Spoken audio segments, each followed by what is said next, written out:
तो अभी थोड़ी देर है, तब तक सोचकर जियो ताकि सोचने की कला आ जाए, ताकि जागने का अभ्यास हो जाए। तो जब मौत तुम्हारे द्वार पर दस्तक दे तब तुम जाग के जाना, सयाने की भांति जाना, बच्चों की तरह रोते चिल्लाते चीखते मत जाना कि क्यों मेरे खिलौने छीने ले रहे हो, ये खिलौने मुझे बड़े प्यारे हैं, ये मुझसे मत छीनो, थोड़ी देर और खेल लेने दो। ऐसा बचपना मत बताना मरते वक्त। मरते वक्त राजी से मरना, परवश नहीं। मौत से कहना कि ठीक आ गई, मैं तैयार हूं। इस कहने में जरा भी रंच मात्र भी विषाद न हो। वस्तुतः अगर तुमने जीवन ठीक से जान लिया हो तो विषाद नहीं, आनंद होगा। कबीर कहते हैं, कब मरी हो कब भेंटी हो पूरन परमानंद, जिस मरने से जग डरे मेरो मन आनंद। एक सयानी आपनी परवश मुआ संसार, मरिए तो मर जाइए छूटी परे जंजार, ऐसा मरना को मरे दिन में 100-100 बार। कबीर कहते हैं मरना ही है तो सयाने की मौत मर जाइए एक बार, छूटी परे जंजार, और सारे संसार का जंजाल छूट जाए। ऐसा मरना को मरे दिन में 100-100 बार। और ये जो तुम्हारी मृत्यु है, अज्ञानी की मृत्यु है, दिन में 100-100 बार घट रही। 24 घंटे एक ही घबराहट छाई हुई है भीतर, पता हो न पता हो कि मौत करीब खड़ी। छाया मौत की हमेशा तुम्हारे ऊपर पड़ रही। भय के नाम अनेक हैं, आधार एक है। तुम जब भी भयभीत होते हो तब कारण कोई भी हो, अगर गहरे में खोजोगे तो पाओगे कि मौत ही कारण है। धन खो जाए भय लगता है, खोजना थोड़ा गौर से, धन के खोने के कारण भय लगता है वस्तुतः, या कोई कारण और है। सतह पर ऐसा ही लगेगा, धन खो गया इसलिए, दिवाला निकल गया इसलिए भयभीत हो रहे हैं, या दिवाला निकलने वाला है इसलिए भयभीत हो रहे हैं। लेकिन जरा मन के भीतर खोजना तो मौत को छिपा पाओगे, क्योंकि धन जीवन का संगी साथी है। और धन कहता है धन है तो बचने के उपाय है। दवा, चिकित्सक यहां न मिले तो अमेरिका जा सकते हो। धन नहीं, बचने के उपाय खो गए, सहारे खो गए। मौत अगर दस्तक देगी तो कुछ ना कर पाओगे। धन खोने से जो डर लगता है, धन खोने के ख्याल से जो डर लगता है, वो भी मौत का ही डर है। पत्नी मर रही हो, पति भयभीत है, क्योंकि पत्नी की मौत उसकी भी आधी मौत है। जिसे सदा अपने जीवन का आधा जाना, मरते वक्त भीतर भी कुछ टूटेगा। उसकी मृत्यु से तुम्हारे भीतर भी कोई हिस्सा मर जाएगा, फिर तुम पूरे कभी ना हो पाओगे जैसे तुम थे। पत्नी की मृत्यु में तुम जो कप रहे हो वो भी अपनी ही आधी मौत है। स्त्री और भी ज्यादा कृपती है पति की मृत्यु में, क्योंकि पति को तो सुविधा है दूसरी पत्नी खोज लेने की, जल्दी ही वो अपने आधे को भर ले सकता है। लेकिन अगर पति मर गया तो पत्नी को तो सिवाय मरे हुए जीने के और कोई उपाय नहीं। उसी को तो हम विधवा कहते हैं कि वो मर के जिए। करीब करीब 90% तो मर ही गई है, 10% टंगी रहे, और 10% जीना बहुत ही बुरा है। न जी रहे हैं न मर रहे हैं, घसीटते मालूम पड़ते हैं। इसलिए तो स्त्रियां पतियों के साथ मर जाती थी, सती हो जाती थी कि ऐसे जीवन से तो मर ही जाना बेहतर है, क्योंकि तब दिन में 100-100 बार मरने जैसा लगेगा, उससे तो एक ही बार मर जाना बेहतर है। दिन में कितनी बार तुम कब जाते हो, कितनी बार तुम्हें भय पकड़ता है, हर बार तुम मर रहे हो, हर बार मौत की छाया तुम पर पड़ती है, मौत की दुर्गंध आती है। कबीर कहते हैं मरिए तो मर जाइए, मरना ही है तो एक बार ठीक से मर जाइए, छोटी परे जंजार। काम एक दफा ठीक से कर लो ताकि दोबारा ना करना पड़े। ऐसा हुआ एक सिक्खड़ संगीतज्ञ एक ऐसे गांव में पहुंच गया जो संगीतज्ञों की बस्ती थी। बाहर से कोई संगीतज्ञ आया है, सारे संगीतज्ञ सुनने इकट्ठे हुए। वो बिल्कुल सिक्खड़ था, नौसिखिया था, आभाषा मुश्किल से जानता था, लेकिन दूसरी जगह चल जाता था क्योंकि कोई जानकार न था। आभाषा भी बड़ा ज्ञान था। वो बस्ती संगीतज्ञों की थी। शास्त्रीय संगीत उस बस्ती की खून में था।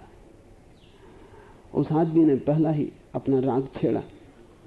पूरा नहीं हुआ था कि पूरे भवन ने कहा कि फिर से, वंस मोर।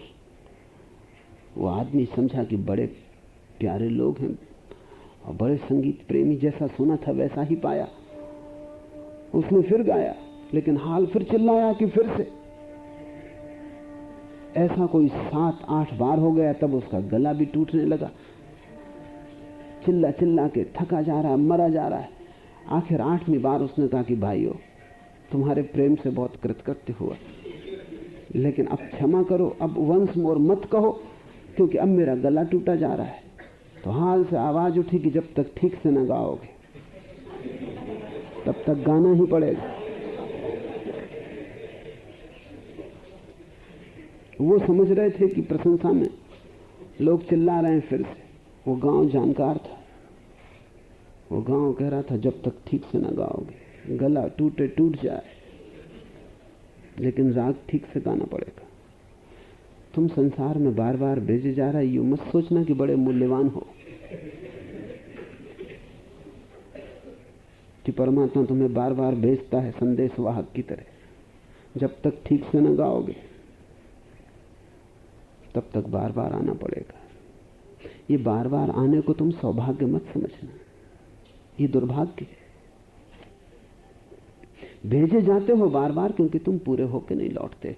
अधूरे का स्वीकार नहीं है परमात्मा को, वहां पूर्ण का ही स्वीकार है। इसलिए तो कबीर इतने आनंदित है। कहे कबीर हम ब्याही चले, पुरुष एक अविनाशी। मरिए तो मर जाइए, छूटे छूट परे जंजार, ऐसा मरना को मरे दिन में 100 बार। जब लगी मरने से डरे, तब लग प्रेमी नाई, बड़ो दूर है प्रेम घर, समझ लेहु मन माई। और जब तक तुम मरने से डरोगे तब तक प्रेम का जन्म न होगा। प्रेम परमात्मा का द्वार है। कबीर के लिए प्रेम परम शब्द है, उससे ऊपर कुछ भी नहीं। वही प्रार्थना, वही ध्यान, वही पूजा अर्चना, वही तप, योग, तंत्र, मंत्र, प्रेम में सब समाविष्ट है। और कबीर ने प्रेम के संबंध में जैसे वचन कहे, कोई मुकाबला नहीं है दूसरा दुनिया में।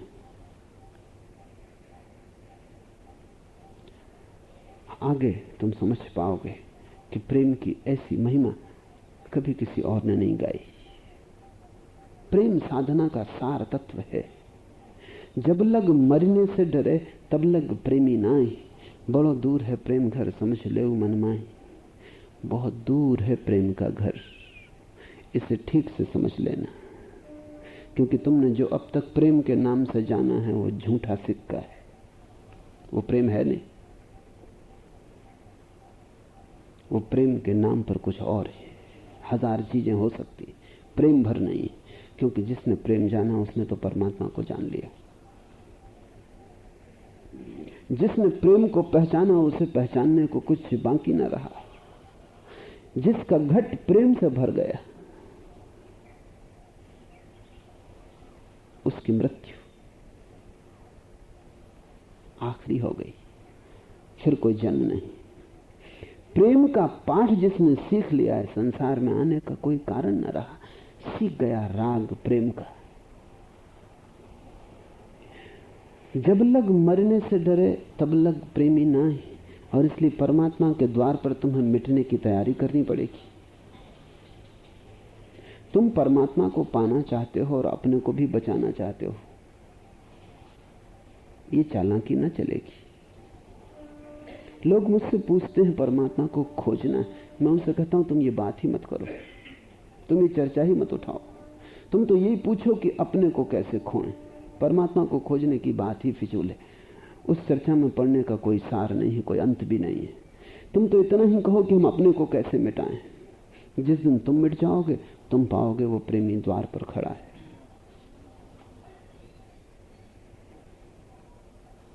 उस दिन तुम पाओगे देवता ने खुद ही दस्तक दे दी है।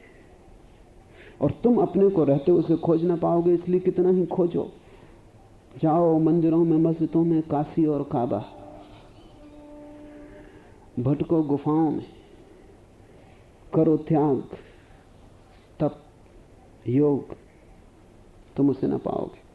क्योंकि तुम्हारा तप भी तुम्हारे अहंकार को ही बढ़ाएगा, तुम्हारा त्याग भी तुम्हें त्यागी बनाएगा, तुम्हारा दान भी तुम्हें दानी बनाएगा। और दान तो वही है कि तुम मिटो तब हो, और त्याग तो वही है कि तुम न बचो तब हो। इसलिए कबीर प्रेम को आखिरी चरम तत्व मान लेते हैं। कहते हैं तुम जो भी करोगे तुम्हारे रहते उससे तुम परमात्मा को ना पा सकोगे। जब लग मरने से डरे, और इसलिए तुम मरने का डर छोड़ो। और ये क्या बार बार मरना, हो क्या 100 बार मरना रोज, एक बार मर ही जाओ। टूट पड़े जंजार, बड़ो दूर है प्रेम घर, समझ ले मन मां। दूरी उतनी ही है जितना तुम्हारा अहंकार है, वही फासला है। अगर तुम्हारे पास 1000 मील का अहंकार है तो 1000 मील की दूरी, अगर 1 मील का अहंकार है तो 1 मील की दूरी, 1 इंच का अहंकार है तो 1 इंच की दूरी है। अगर बिल्कुल अहंकार नहीं तो कोई दूरी नहीं। बड़ो दूर है प्रेम घर। वो प्रेम घर के कारण बहुत दूर नहीं है, ये मत समझ लेना, नहीं तो गलत समझे। वो प्रेम घर तुम्हारे अहंकार के कारण दूर है। जितनी है अहंता उतना ही फासला है। अपनी अहंता तौल लेना, नाप लेना, उतना ही फासला परमात्मा के घर का है।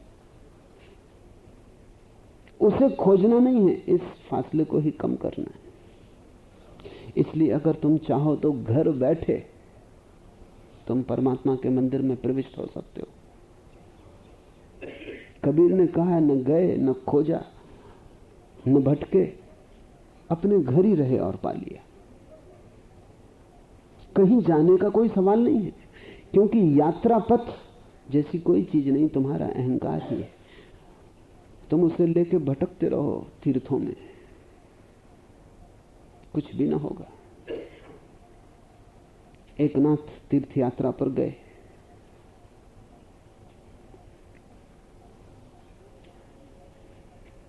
तो उनके भाई ने कहा कि तीर्थ यात्रा पे जा रहे हो, मुझे तो फुर्सत भी नहीं है, समय भी नहीं है, और फिर तुम जा रहे हो, भाई जा रहा तो काफी है। ये तुम लेते जाओ, इसे सब तीर्थों में स्नान करवा लाना, तो ये तुम भी पवित्र हो जाएगी, इसका हम भोग लगा लेंगे। हंसे एक नाथ। भाई ने कहा था तो तुम भी ले गए, सब स्नानों में, सब तीर्थों में डुबकी लगवा दी तुम भी की। खुद को भी डुबाते, उसको भी डुबकी लगवा देते। जब डुबकी सब तीर्थों की लगवा के वापस लौटे, वो भाई को तुम भी दी और उसने काटी तो वो बिल्कुल जहरीली थी, वो कड़वी तुम भी थी। तो एक नाथ ने कहा, देखो तुम्हारी तुम्बी ने मुझे भी काफी ज्ञान दे दिया, अब तीर्थ यात्रा को न जाएंगे। कड़वी तुम्बी तक को इतने तीर्थ मीठा न कर पाए,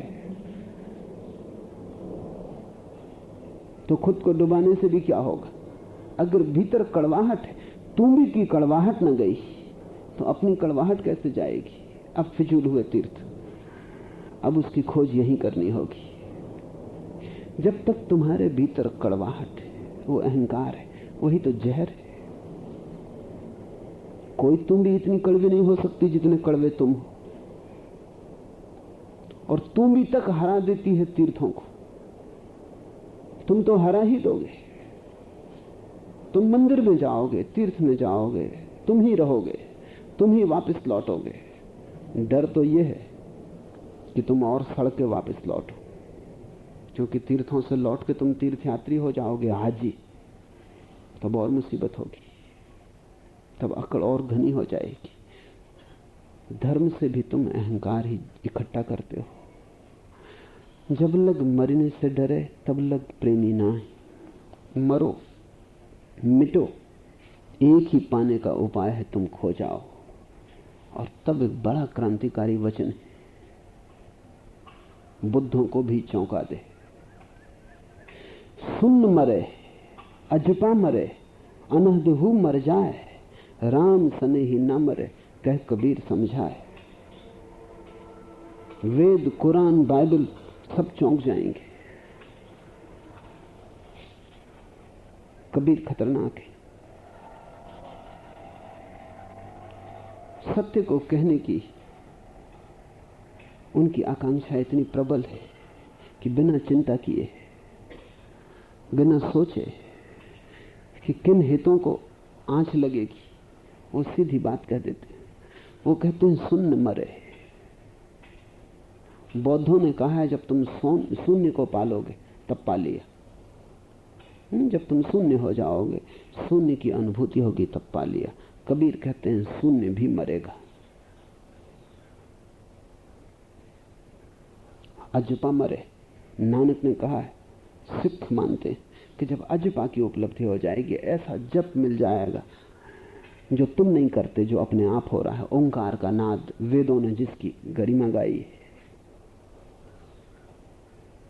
जिसको नानक ने कहा है एक ओंकार सतनाम। कबीर कहते हैं अजपा मरे, वो अजपा भी मरेगा। अनहद हु मर जाए, जिसको सूफियों ने अनहद कहा है, जिसकी कोई हद नहीं, अनहद हसीन, उसका अनुभव हो गया, सब हो गया। कबीर कहते हैं अनहद हु मर जाए, ये सब मरेंगे, राम सने ही ना मरे।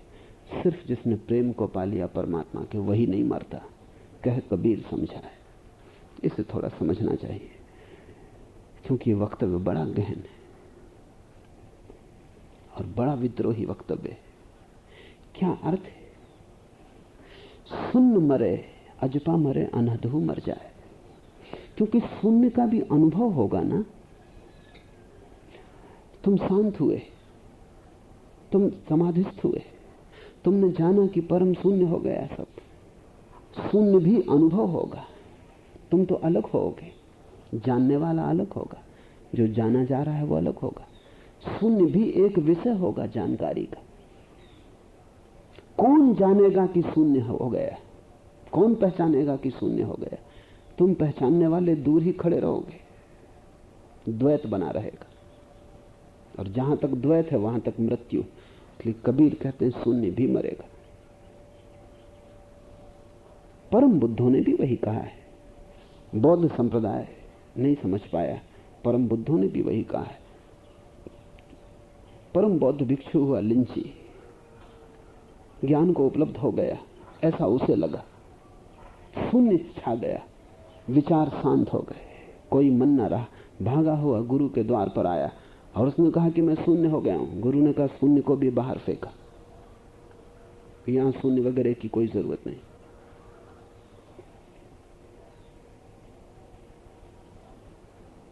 क्या मतलब है गुरु का? वो वही कह रहे हैं जो कबीर कह रहे हैं। वो कह रहे हैं जो भी अनुभव है उससे तो तुम पृथक हो। पृथकता है तो द्वैत है, द्वैत है तो अभी वो वक्त नहीं आया जब तुम कह सको ब्याह चले अविनाशी। अभी वो वक्त नहीं आया, अभी फासला कायम।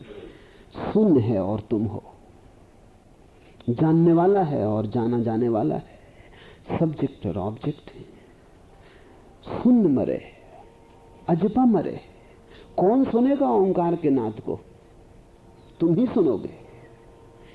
माना कि अब बाजार का शोरगुल मिट गया, अब बाजार की शोरगुल की जगह अजपा का ओंकार नाद हो रहा है, परम ध्वनि बज रही है, मगर कौन है जानने वाला? तुम अभी भी पृथक हो, अनहद हु मर जाए। और जो असीम है, अगर तुमने जान लिया, उसकी भी सीमा हो गई, क्योंकि ज्ञान सीमा बनाता है। तुमने अगर कहा मैंने असीम को जान लिया, तो वो असीम नहीं हो सकता। जानना तो सीमित का ही होता है। सब अनुभव मर जाएंगे, कबीर ये कहता है, सब अनुभव मर जाएंगे, राम सने ही न मरे। सिर्फ प्रेम नहीं मरता, क्योंकि प्रेम में प्रेमी तो पहले ही मर जाता है, तभी प्रेम पैदा होता है। यही गूढ़ इशारा है कि प्रेम की तो पहली शर्त यह है कि प्रेमी मर जाए। प्रेम की तो पहली शर्त यह है कि तुम मर जाओ, प्रेम ही बचे। और ऐसी घड़ी आती प्रेम की जब न तुम होते हो न परमात्मा होता, सिर्फ प्रेम ही होता है। न तो राम होता न राम का स्नेह ही होता, सिर्फ स्नेह होता है। दोनों किनारे खो जाते हैं, सिर्फ बीच की शाश्वत धार रह जाती। राम स्नेही न मरे कह कबीर समझाए, जिस मरने से जग डरे मेरो मन आनंद, कब मरी हूं कब भेटियों पूर्ण परमानंद। और जिस मरने से सारी दुनिया भयभीत है और कप रही, मेरो मन आनंद, मैं पुलकित हो उठता हूं ये सोच के ही कि मौत आ रही। मैं आनंदित हो उठता हूं ये सोच के ही मौत आ रही।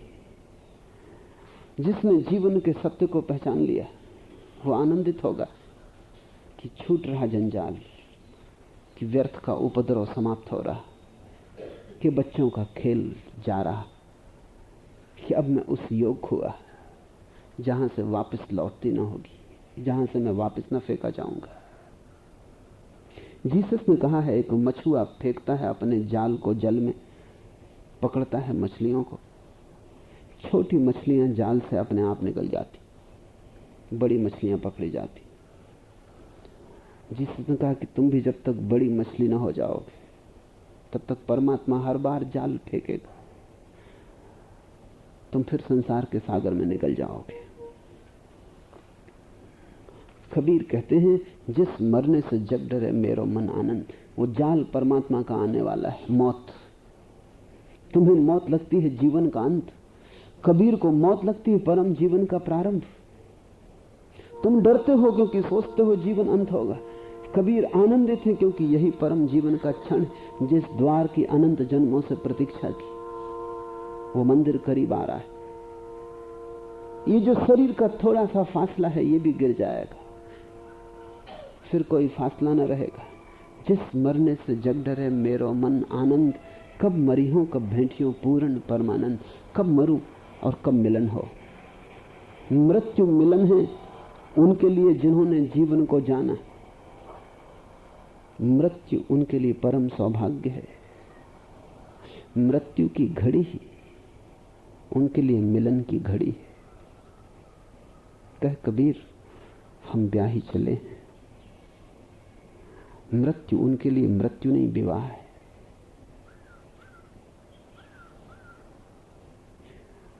मृत्यु उनके लिए परम की, पूर्ण की, प्रेम की चरम अवस्था है। मृत्यु का सारा रूप बदल गया। तुम जहां से देख रहे हो मृत्यु को, वहां से लगता है सब खत्म हो जाएगा, सब समाप्त हो जाएगा। और जिसको तुमने सब समझा है वो सपने से ज्यादा नहीं। कबीर जहां से मृत्यु को देख रहे हैं वहां सबका द्वार खुलेगा, व्यर्थ छूटेगा, सार्थक का उदय होगा। तुम्हें मृत्यु अंधेरी रात की तरह मालूम होती, कबीर को मृत्यु सुबह शुभ प्रभात की तरह मालूम होती। जैसे जैसे रात घनी हो रही, मौत करीब आ रही, वे आनंदित हैं कि सूर्योदय निकट है। अगर जीवन को तुम ठीक से जिए तो ठीक से मर भी सकोगे। सम्यक जीवन सम्यक मृत्यु का आधार है, और सम्यक रूप से जो मर गया फिर उसकी कोई मृत्यु नहीं। उस एक बार मरने की कला को खोजो। बहुत बार जाल से छूट छूट संसार में तुम गिर गए हो। इस बार जब जाल आए परमात्मा का तो तुम इस योग हो जाओ कि चुन लिए जाओ। आज इतना है।